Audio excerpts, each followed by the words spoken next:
This is a Behind the Paper podcast. Who gets a second chance? Survival, selection, and kidney transplant in South Africa. This is a Behind the Paper podcast sponsored by TTS. I am Dr. Macy Levan, the social media editor for Transplantation and Transplantation Direct. And today we're taking a closer look at a paper that forces us to confront one of the hardest truths in global transplantation, that not everyone gets access to life-saving transplant care. I'm joined today by Dr. Robert Fredericks and Catherine Manning from South Africa, who will be talking about their paper that studied 761 patients with kidney failure that were referred to a public sector renal unit in South Africa. Okay, great. Thank you for having us. My name is Catherine. I'm a biostatistician working primarily on Prof. Almi Muller's HIV to HIV transplant research, and I'm currently undertaking my PhD with a transplantation focus in the Eastern Cape. And the article that we're discussing today is the first paper on what we found, that transplantation improves patient survival in a PD-first program in South Africa. Thank you so much. Appreciate it. I'm so happy you're here. All right, Rob. Thanks, Macy. Thanks for having us. My name's Robert Fredericks. I'm a nephrologist based in Port Elizabeth, now called Gqeberha, in the Eastern Cape of South Africa, which is about halfway up the east coast here. I trained at the University of Cape Town in the Western Cape at Groote Schuur Hospital, and which also serves as our transplant referral center for the patients that are transplanted from this center. And I've been based here as the head of the renal unit at Livingston Hospital in the center here since 2012. And so all of the patients that are part of this research in Kat's PhD are from my unit. Thanks. Well, thank you so much for taking the time today to talk with me. So I'm Dr. Macy Levan. I'm the social media editor for the Transplantation Journal. And today we're going to take a closer look behind the paper that kind of forces us to confront one of these harder truths in transplantation, that not everybody gets access, right? So kidney transplantation is the best treatment for kidney failure. That's a universal truth that we know to be true. But what happens when access to dialysis and transplant is limited from the start? So today's paper, Transplantation Improves Patient Survival in a PD First program in South Africa, takes us inside of a system where capacity is fixed and difficult decisions are made upstream, sometimes before patients ever make that wait list. And so this isn't really just about outcomes, it's about who gets a chance to have one. So in this context, PD First, this program is structured as a PD first model. So where peritoneal dialysis, which is home-based lower resource therapy dialysis, is prioritized over in-center hemodialysis for patients who are accepted into care.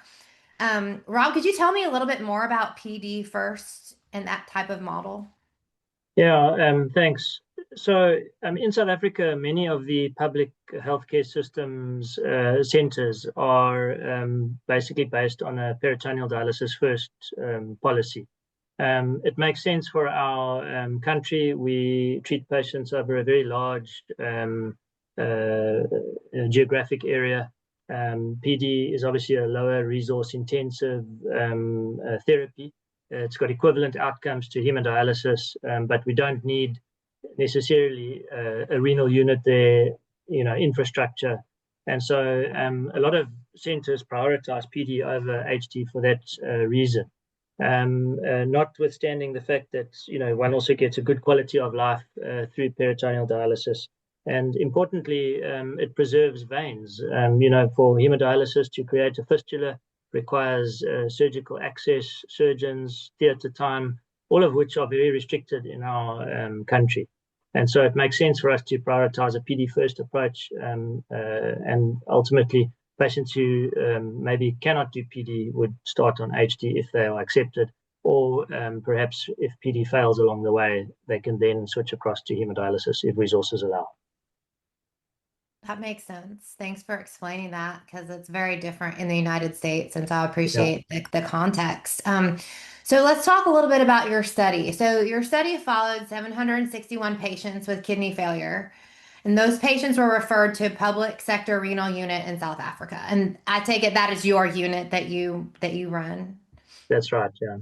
And the first finding that I saw, which was that nearly 80% of these patients never received kidney replacement therapy at all. Not dialysis, not transplant, nothing. So that's kind of a decision made at the very front door of the system, you would assume, Correct. right? Yeah. So is there anything you want to comment on about that and how that happens? Yeah. So it has been quite well described in the literature from South Africa in terms of the resource allocation process. Obviously, this is a really, really challenging, ethically difficult area for us as nephrologists. We train to help people. We want to provide everybody with the best chance. But due to resource constraints, we just can't do that. And so an ethical framework has been developed where patients are assessed by a multidisciplinary committee, which includes nephrologists, social workers, psychologists, managers, because ultimately budget constraints actually determine the number of resources available. And so patients are presented through this process in quite a detailed manner, which really includes a psychosocial assessment and all their comorbidity. And then they are prioritized into a system of either they are what we call category 1, 2, or 3. Category 1, basically a healthy patient with nothing wrong with them. They're young, a good psychosocial report, and it's just their kidneys, and they will be accepted. That's the understanding. But there are very few patients like that. Category 3 are kind of patients that maybe anyone might decide should consider conservative kidney care as opposed to dialysis or transplantation per se. And as you can imagine, many, many patients fall in the category 2 basket, where they are only accepted if resources allow. So basically, if there's space on the program. And this is obviously a big challenge for us working in this sector. As you can see, huge number of patients are unable to access appropriate therapy. And it's not just in our centre in Eastern Cape. This is really across the board in South Africa. All centres struggle with this and have the same challenges. So, among those who were considered for treatment, selection isn't random. It's patients who were accepted tended to be younger, healthier, and better positioned to benefit from limited resources. Is that true, Catherine, from your statistical perspective, looking at that data? Yes, that is correct. And we also deem them more transplantable, so more likely to get transplanted, which also leads us onto that finding that you might have seen that despite them being more transplantable, only 1 in 5 of those patients who started on dialysis received a transplant. Wow. Yeah. Wow. So even those who kind of made it into the system, that path forward was still uncertain for them, and it's really only 1 in 5. So um, more patients died waiting than were transplanted in this study. And to me, that really means that being accepted into care doesn't guarantee access to the therapy that we know works best. So what do we do about this? Yeah, if I can just chip in now, I mean, I think there's a huge need, obviously, to focus on primary prevention here, in our setting. But at the same time, we really have this tsunami of kidney failure coming our way, and it really is increasing over time. And so, we would be calling on policymakers to address the need to improve transplantation pathways and simultaneously, obviously, increase dialysis availability. There are some major challenges to transplantation in South Africa, although the expertise exists. The resources, as I mentioned earlier, things like theatre time. There are also social and ethical aspects in terms of there's no shortage of potential deceased donors, but to convert a deceased donor to a willing family donor is difficult in our setting. The law is very much on the side of the family in the sense that even if you're a registered donor, If the family says afterwards, no, we'd rather they don't donate the kidneys, then there's no donation happens. Also, there's a shortage of transplant coordinators in many centers in our country. There's a lack of ICU theater, ICU beds. So to accommodate potential donors, many patients who come in with advanced, so for example, brain injuries, we have a high rate of trauma in South Africa, but patients with advanced brain injuries are often not prioritized for ICU because the prognosis is deemed poor. And so this resource restriction really curtails transplantation at many aspects. I mean, I'm sure Kath wants to also chip in further there. Yes, Rob, it's actually, you've said most of it. I just think that in my training, we always know that in public health, your best buys are primary prevention. So we almost need to turn down the tap that's going into the bathtub of kidney failure. So that's slowing down progression of chronic kidney disease, just because KRT is a very expensive treatment. So I think to start at chronic kidney disease, slow it down, and then, of course, perhaps increased transplantation would be our recommendation based on what we observed in our study, that we think patients are going to do a lot better transplanted than on dialysis. And in your country, what does this prevention look like to you as a public health professional? If you could design a program that would help the public in South Africa understand things to do to prevent kidney disease, what would that look like? I'm going to hand this over to Rob as a nephrologist, but I do know we were chatting about, I'm busy designing a model that's going to estimate true end-stage kidney failure. And we were looking at the possibility of introducing treatments and how that would make the model change. And Rob, you were mentioning inhibitors, stronger hypertension control, genetics. So if you can just elaborate on that. Yeah, thanks, Kath. I mean, I think South Africa has a unique let's say, convergence of kidney disease risk factors. We have a high rate of non-communicable diseases, particularly obesity and diabetes, much higher than many other similar sort of GDP countries to ourselves. We have an underlying genetic predisposition to chronic kidney disease in that there's a very high prevalence of APOL1 kidney risk variants in our population. And we have the world's largest HIV epidemic in our country. Although we have a fantastic freely available antiretroviral therapy program, as I'm sure you know well, HIV comes together with NCDs and APOL1 to drive kidney disease.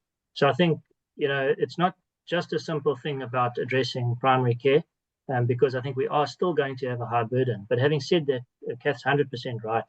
Hypertension control could certainly be much better. The primary care facilities, although in theory are there, are often poorly staffed. There's long delays. Patients have to wait a whole day to be seen. Sometimes there's drug stockouts. And then on basic things like we do have antihypertensives and diabetes care available freely, but we do not have SGLT2 inhibitors on the government medical supply, and that's a big problem. We know that they can certainly slow down the progression of kidney disease, and that's not there. I mean, apart from that, massive public education, getting people on board to lead a healthier lifestyle. We have very poor diet.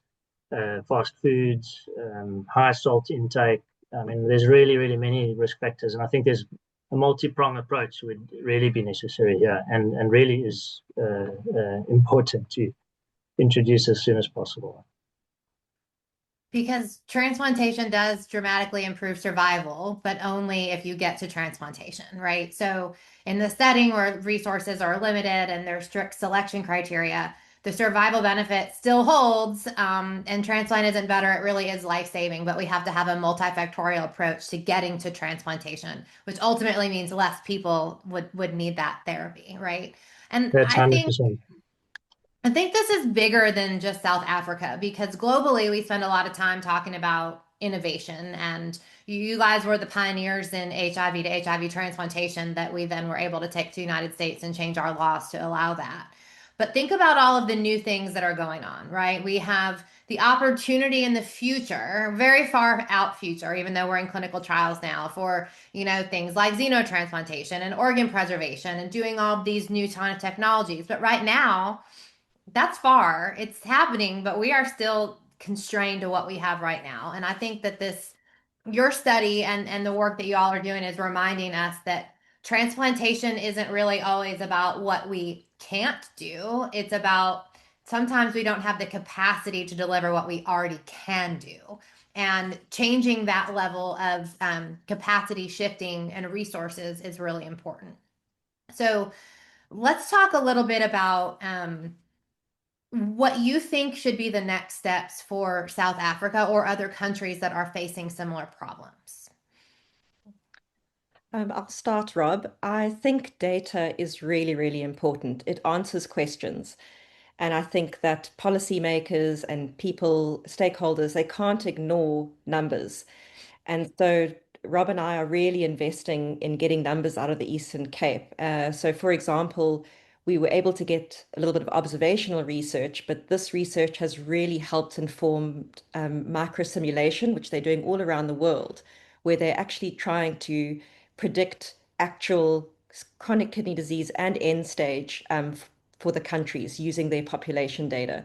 And so that's the next phase. And following that, once I've got all those numbers, I'm going to be running a cost-effective analysis, PD versus HD versus transplant, looking at different case mixes. So if we reduced HD and increased transplant, if we reduced dialysis and increased transplant, looking at all these case mixes to perhaps show that this could be a very important upstream intervention for kidney failure, because like Rob says, we would like to slow down the rates of kidney failure, but we're just not sure that's going to happen. So we also need to look at ways to increase our treatment rates. I think for me, the treatment gap, as I call it, those patients in kidney failure who are not receiving treatment is too wide.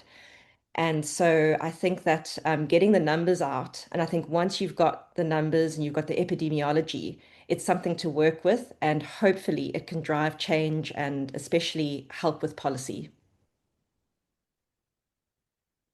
Yeah, 100%. I mean, I think there's also, there's a few things that we can do as well to facilitate this increase in transplantation. I mean, we know transplantation is good on so many levels for the patient, yes, for society, 100%. These are young patients, parents, productively, economically, and it's cost effective.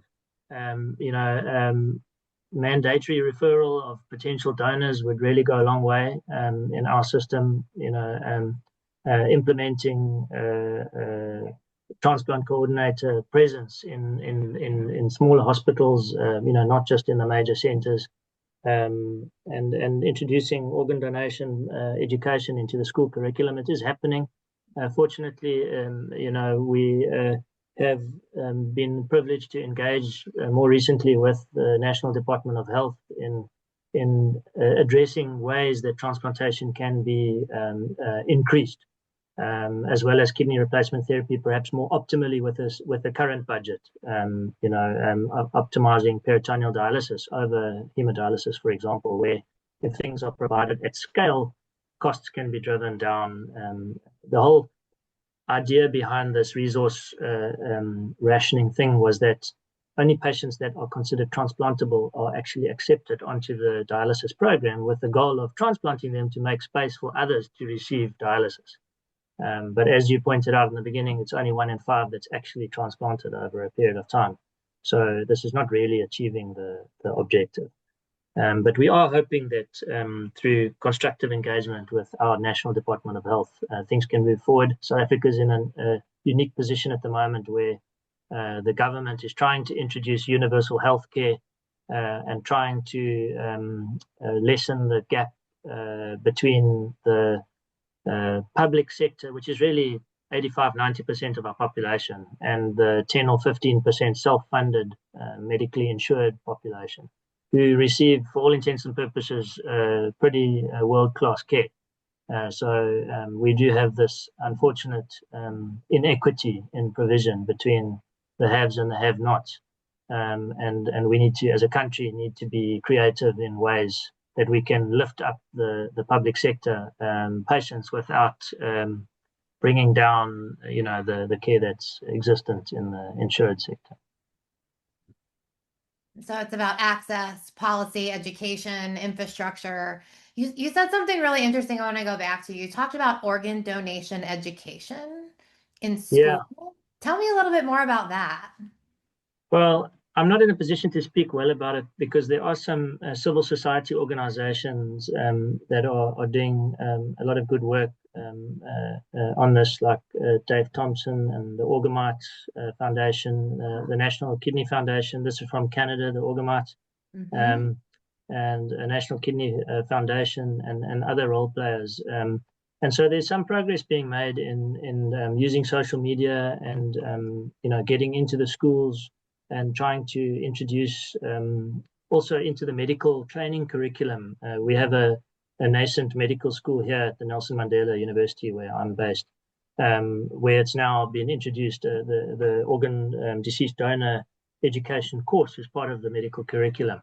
So I think these things are, in time, we hope, going to bear fruit. But obviously, this is a long game here, and so we're still stuck with this barrage of patients that we need to.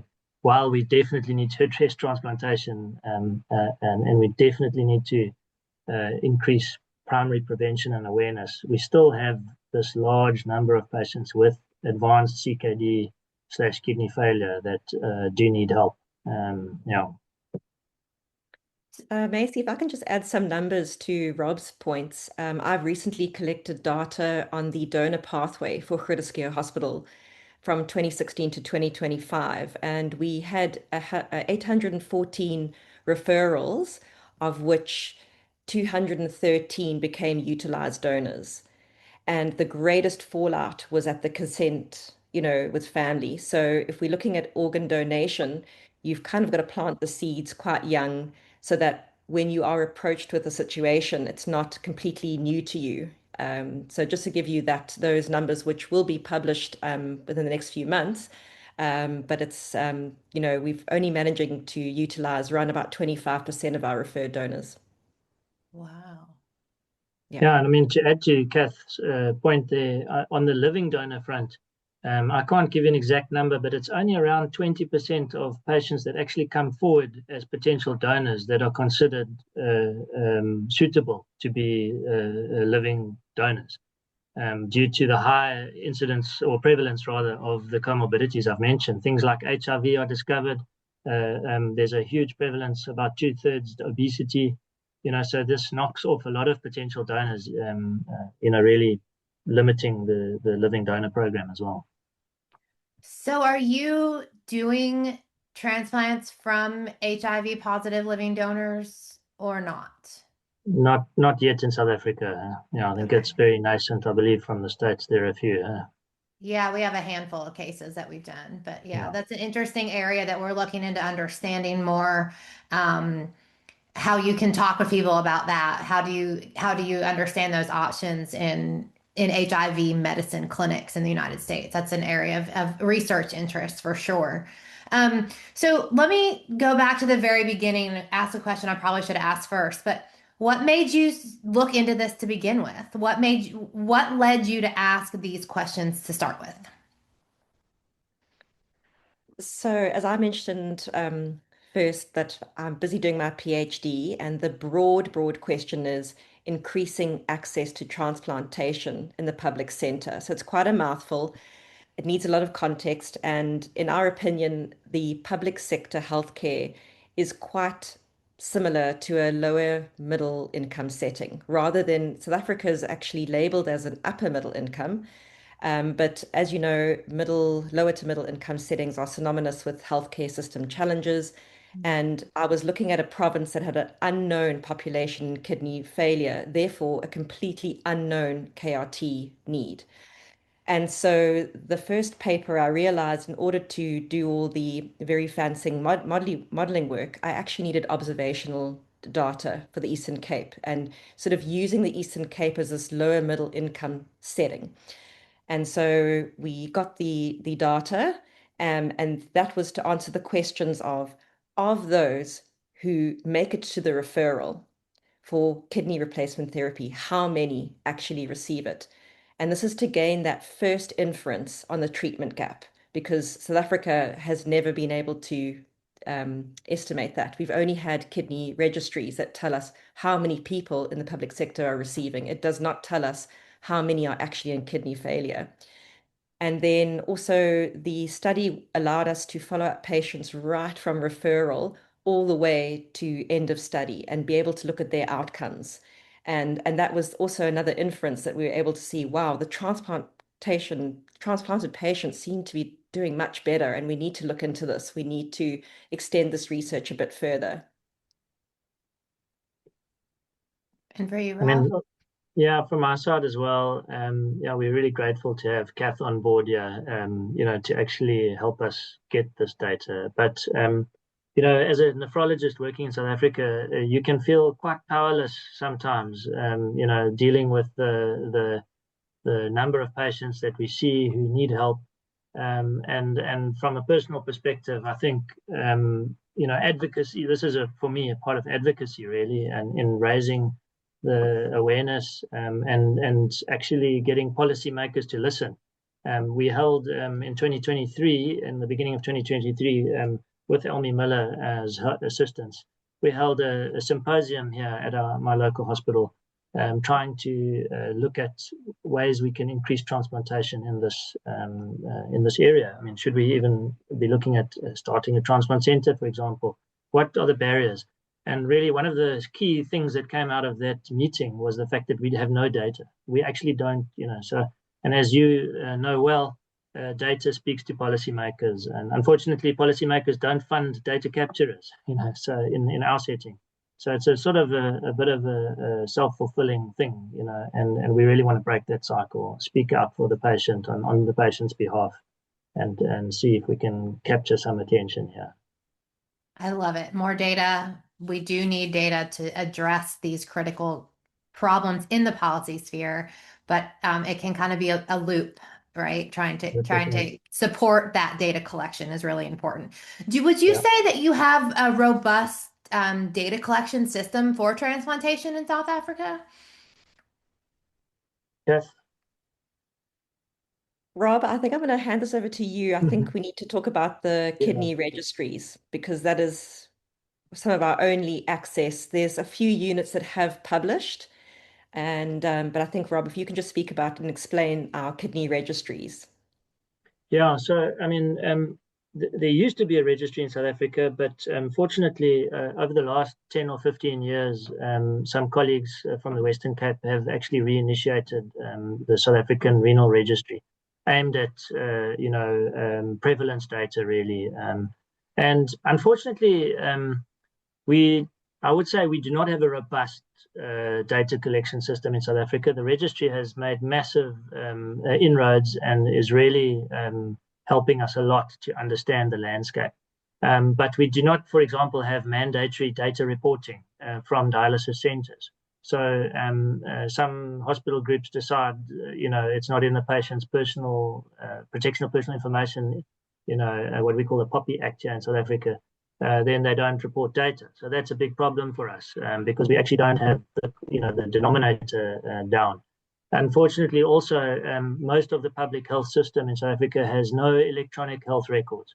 So we are paper-based, which really seems like, a century ago, but that's the reality. And so without data capturers and without an electronic health record system, our data is really poor. And I think what we are describing really is the tip of the iceberg. I mean, I think the number of patients that are out there is actually greater than what we've presented here, because only the patients that are referred to us over this study period were considered, whereas many people understand our criteria and they know this patient is too old for our program. They don't actually refer the patient.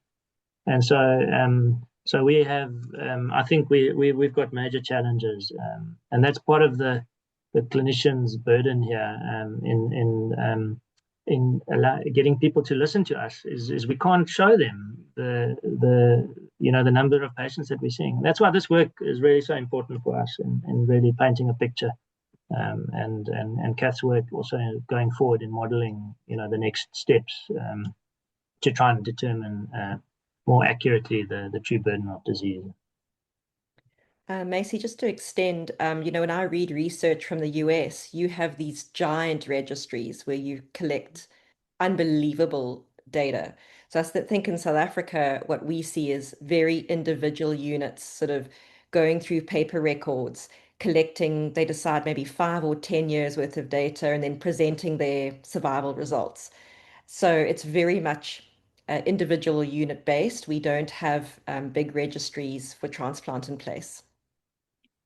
Do you think something like that is feasible in your setting? I'm going to speak to Rob as the running a unit. I think you've got to have research people in place to do that data capturing. For what I've noticed working with clinicians, they have an unbelievable load to care for patients and just do their daily work. And when you add research on top of that and just data collection, it really isn't feasible or sustainable for the clinician to do it. And so the only thing that I think would work is to have research units where you have dedicated data capturers, funded data capturers that could collect all this data. So that's what you'll Yeah, be doing once you finish your PhD, starting all of that for your country, right? I would hope so. I've got a huge fondness for the Eastern Cape. I was born there. Rob works there, so there's more to this for me. I love that. yeah. I mean, I think it's 100% feasible, but it needs to be funded, and so, policymakers need to put money into collecting data because then we actually know what's going on and we can make the wisest policy decisions. So I think it's feasible, but it's not funded at the moment. So it's not going to happen unless our funders and policymakers actually come to the party. And what is the most important message that you can share with your clinical community to inspire advocacy for that funding?